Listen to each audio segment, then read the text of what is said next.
maanta oo ay taariikhdu tahay 28 January 2025 waxaa farxad weyn ii ah inaan halkan kaga dhawaaqo inaynu si rasmi ah iskugu xirnay MyBank Limited iyo adeega EVC Plus. laga bilaabo maanta macaamiisheena iyagoo adeegsanaya applicationka Wafi waxa ay awoodaan in lacagaha ugu jira EVC Plus ay ku shuban karaan akoonadooda MyBank. sidoo kale macaamiishu waxay awoodaan in lacagaha ugu jira akoonadooda MyBank ay u wareejistaan adeega EVC Plus.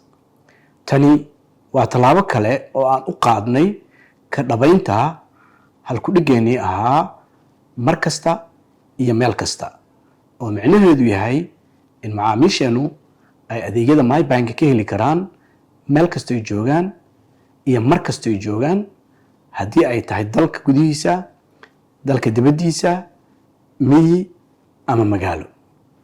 aad baa u mahadsantihiin macaamiisheena sharafta leh. wassalaamu calaykum waraxmatullah.